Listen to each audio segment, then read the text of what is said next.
political parties have agreed to hold the final general session of 2017 this afternoon. The agreement came after the leaders of the three major parties and the Assembly Speaker spent hours halting talks over the most contentious issues, such as amending the Constitution. At 5 p.m, lawmakers will hold a full floor vote on 32 non-contentious livelihood-related bills. The parties have agreed to extend the work of a special parliamentary committee on revising the Constitution for 6 months until June next year, a major issue that divided the parties. The ruling Democratic Party of Korea had been pushing for a 2-month extension, while the main opposition Liberty Korea Party wanted 6 months. It's seen as a tactic to disturb the ruling party's plans to put the constitutional revision on the ballot during next June's local elections. Korea's consumer prices shot up at their fastest pace in 5 years in 2017 on the back of rising oil, agricultural and livestock produce prices. Our Kim Hae-sung with the details. South Korea's consumer prices accelerated in December by their fastest pace in 3 months, marking a rebound from November's 1.3%, which was the lowest gain in 2017. Statistics Korea said consumer prices went up by 1.5% on year in December. Prices of fresh food went down, with vegetable prices plunging 16% on year.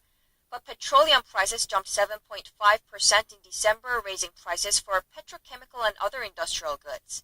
Overall, consumer prices for the whole of 2017 jumped 1.9%, sharply up from a 1% on-year rise in 2016, marking the steepest gain in 5 years.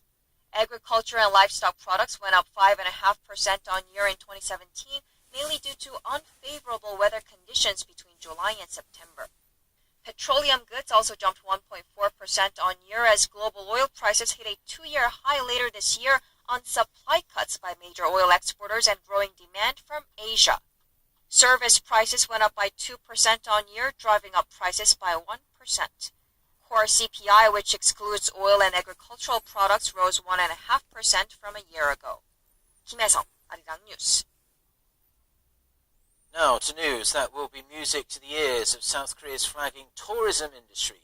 China's travel authority in Beijing has reportedly given the green light to major travel agencies to normalize group tours to South Korea. Such tours had been banned in protest over Seoul's deployment of a US missile defense system. Park Jong-hong with the details.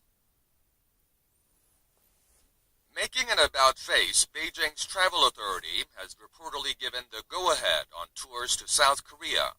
Diplomatic sources in Beijing say the measure was given orally and that 10 travel agencies, both state and privately run, were called in for the notification.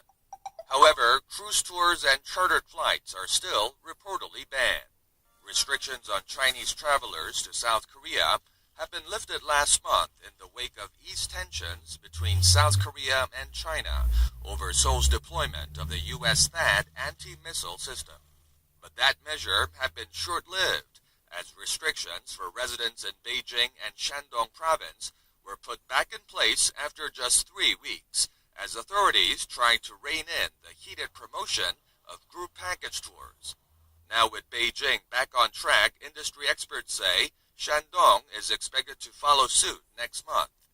In the latest meeting, the Beijing Travel Authority is said to have instructed the travel agencies to refrain from massive promotional campaigning and limit sales to offline services. Park Jong-hong, Arirang News. South Korea and the United States will hold talks on their bilateral free trade agreement next week in Washington and possibly amending the 5-year-old deal. With round 1 of negotiations just around the corner, both sides are said to be staking out their positions. Cha Sang-mi with the details. Top negotiators from Korea's Trade Ministry and the U.S. Trade Representative will sit down next Friday to begin negotiations over the amendment of the two countries' 5-year-old trade deal. The first round of negotiations is set for January 5th in Washington, D.C. Korea's Ministry for Trade, Industry, and Energy announced on Thursday that the revision is likely to be partial, as the U.S. hasn't gone through all the legal steps necessary for a full revision of the FTA.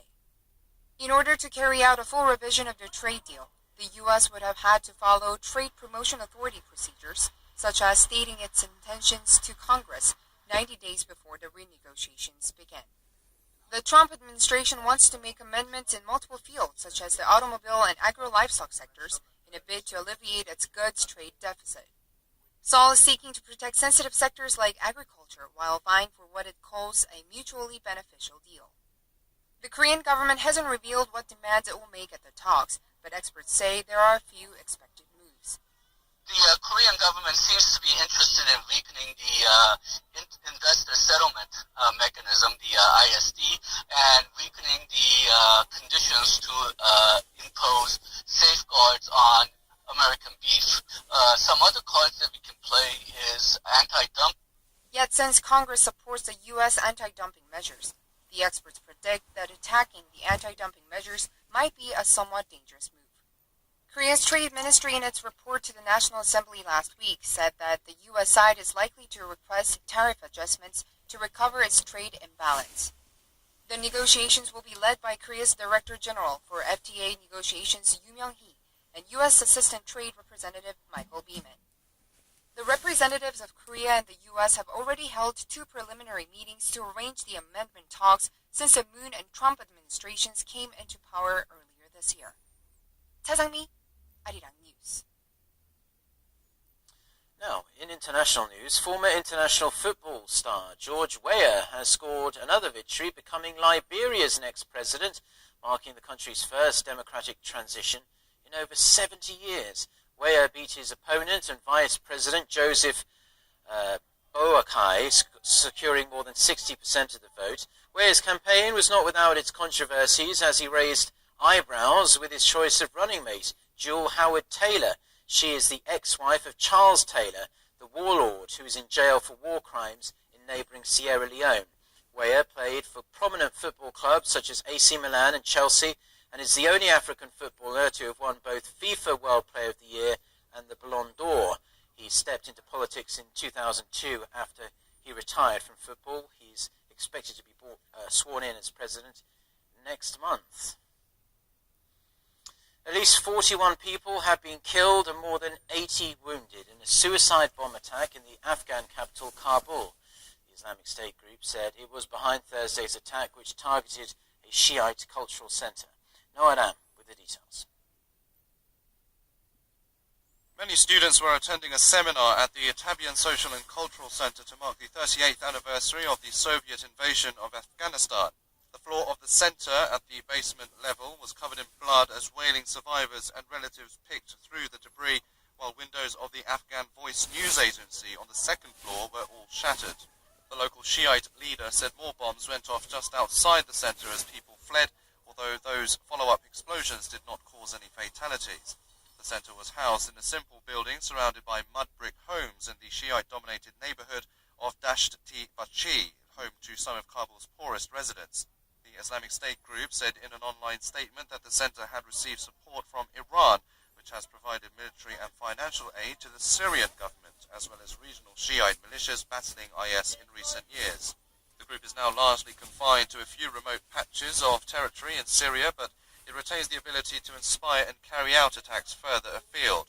Thursday's bombings were the latest in a series of attacks by IS against Shiite targets in Kabul since the start of last year, which has left nearly 700 people killed or wounded, according to UN figures. Noah Ram, Arirang News. Now, with lawsuits piling up around the world, Apple has issued an apology to consumers over the slowdown of its older iPhone models. In a message posted on its website, Apple apologized to consumers who felt let down. However, the tech giant reiterated that it never intended to shorten the life of older iPhones, and the slowing down feature was to prevent unexpected shutdowns due to degrading batteries. As a way of saying sorry, Apple said it will reduce the price of iPhone battery replacements from the current $79 to $29 from late January until the end of next year. Apple also said it will issue an iOS update with new features to give users clearer information about the health of their battery.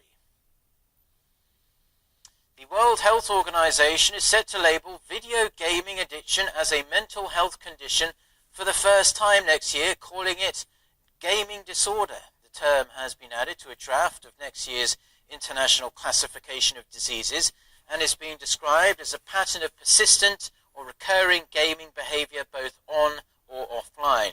The term is being used for those who consistently and constantly prioritize playing games over what the WHO called other life interests. The WHO also made clear that the listing does not include any prevention or treatment methods, but rather just a clinical description of what constitutes a gaming disorder.